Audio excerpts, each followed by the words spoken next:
Brilliance Audio presents In the Name of the Children by Jeffrey L. Rinek and Marilee Strong.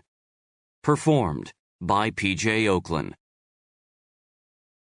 I've always had an unusually intimate relationship with death.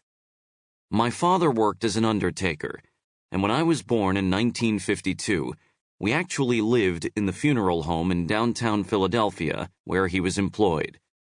I was always interested in those my father attended to and wondered what had brought their lives to an end. Some had died the way we all hope to die, peacefully at the end of a long and fruitful life. Others died suddenly, violently, miserably at the hands of another. I came to realize that every death told a story, and I became obsessed with trying to figure out what each person's story was. As a child, I would occasionally sneak into the embalming room, more curious than repulsed by the ministrations that went on in there. Eventually, my father invited me to spend time with him inside this sanctum sanctorum. Once it was because he wanted to teach me a valuable lesson by showing me what the lungs of someone who died from lung cancer looked like. Dad was a heavy smoker himself, but he didn't want me taking up the habit. His scared straight tactics worked. I never had any desire to smoke. Maybe there was a little bit of cop in him, too.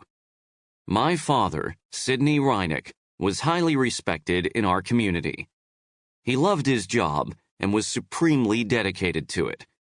He understood that families called upon him in the darkest hours of their lives, and he felt that it was his responsibility to help them get through a perilous passage as best they could.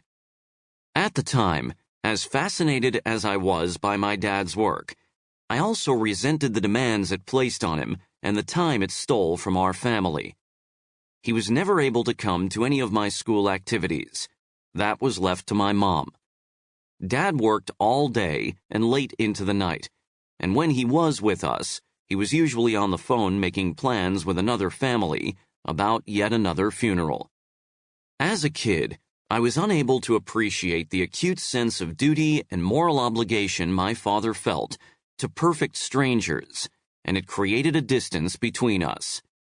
Yet as an adult, be it ironic or simply inevitable, I would choose a calling with the same overriding sense of duty and obligation, and my own wife and kids would pay the price of its voracious demands. When I turned 16, my parents expected me to start working, and my dad got me on at the funeral home. My job was to attend to the needs of grieving family members during funeral services, get them water and tissues, and stand by their side stoically and respectfully. I also had to transport the hearse between the funeral home's two Philadelphia locations. Attending services allowed me to hear stories about the deceased that before I had only imagined. But I didn't last long in the profession, not yet mature enough for the seriousness of the task. I laughed out loud once in the middle of a service when an elderly mourner coughed and his dentures came flying out of his mouth. I'm also embarrassed to confess that when the hearse was empty, I sometimes took the funeral home nameplates out of the windows and drag raced it up Broad Street, its 472 cubic inch engine, the closest I had yet come to the muscle cars I dreamed of owning. One day, with the engine visibly steaming when I got back to our funeral home, my father asked if I had done anything unusual with the hearse. Nothing I don't normally do, I answered honestly, if cryptically. My dad's face bore a mixture of skepticism and a look of what was probably acute disappointment, but he questioned me no further. Finally, in my gravest breach of decorum, I football tackled a mourner to the ground. The latter transgression was at the funeral of a woman who had married twice. My father had told me that the woman's second husband, to whom she was still married at the time of her death, would be attending, but that a former husband was not welcome and posted me at the door to keep an eye out for him.